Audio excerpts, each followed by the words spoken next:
नमस्कार दोस्तों।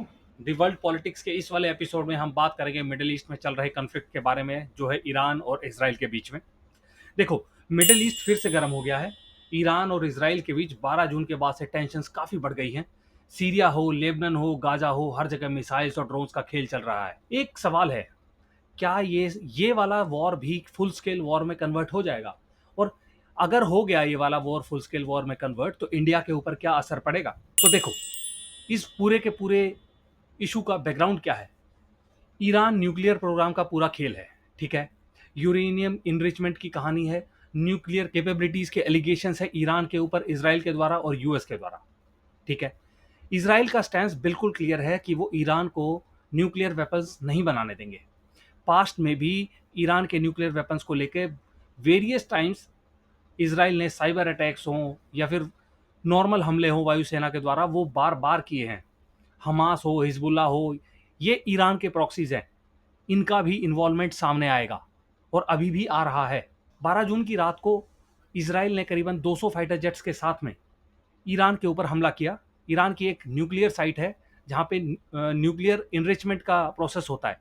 वहाँ पर इसराइल की एयरफोर्स ने 200 एयरक्राफ्ट के साथ में हमला किया, ठीक है। तो ईरान ने बोला कि अगर ऐसा फिर से हुआ तो हम डायरेक्ट रिटेलिएशन करेंगे। इसराइल ने अपना स्टैंस बिल्कुल क्लियर रखा कि अगर तुम न्यूक्लियर वेपन्स बनाओगे तो हम फिर से हमला करेंगे। और अगले ही दिन 13 जून को ईरान ने इसराइल के ऊपर मिसाइलें दाग दी। करीबन 200 मिसाइलें और 100 से ज़्यादा ड्रोन्स के साथ इसराइल के ऊपर हमला कर दिया।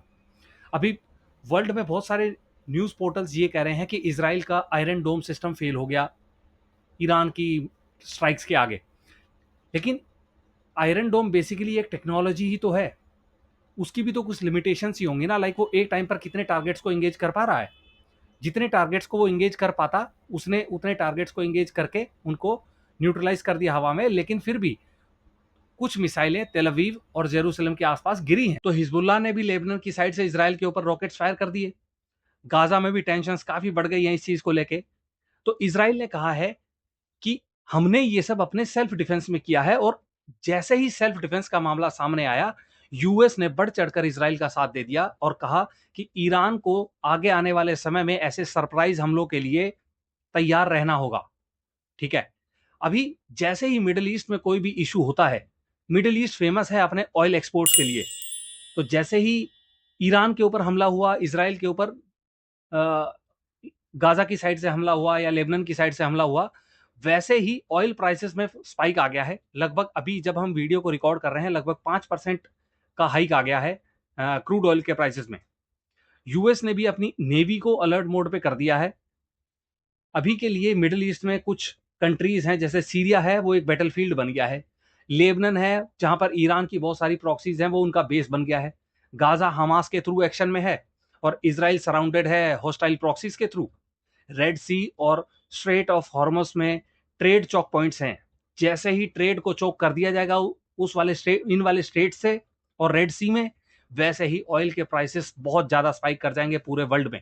अक्रॉस दी ग्लोब इतने प्राइसेस बढ़ जाएंगे कि इसराइल एक डेमोक्रेसी होने के नाते इसराइल को जवाब देना पड़ेगा। या तो वॉर को सीज फायर करना पड़ेगा या फिर एक फुल स्केल वॉर करनी पड़ेगी। अभी इसके इस वॉर का आगे का स्टैंस क्या है? क्या ईरान डायरेक्ट वॉर कर सकता है? ईरान ने कभी भी डायरेक्ट वॉर नहीं की है इसराइल से। वो हमेशा या तो अपने प्रॉक्सीज के थ्रू लड़ेगा या फिर बैलिस्टिक मिसाइल्स वगैरह फायर कर देगा, जैसे उसने पिछले साल किया था।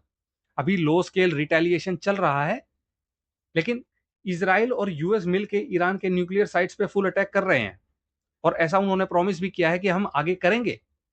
और अगर वॉर बढ़ा तो क्या ग्लोबल ऑयल सप्लाई के ऊपर असर पड़ेगा? देखिए, अब जो हो रहा है उसके लिए इंडिया के ऊपर क्या असर पड़ेगा, जो भी मिडिल ईस्ट में हो रहा है उसके लिए।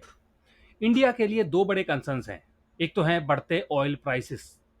मिडिल ईस्ट के कन्फ्लिक्ट से क्रूड ऑयल के प्राइसेस में इतना उछाल आ जाएगा कि भारत में ऑयल के प्राइसेस 100 से पार हो जाएंगे दोबारा, ठीक है। जो हमारी इकोनॉमी पे बहुत ज़्यादा प्रेशर डालेगा। दूसरा है स्ट्रेटेजिक इंटरेस्ट। ईरान से चाबार पोर्ट का यूज़ करना और इसराइल से हमारे डिफेंस टाइज दोनों टेंशन में आ सकते हैं। तो इंडिया को केयरफुली बैलेंस करना पड़ेगा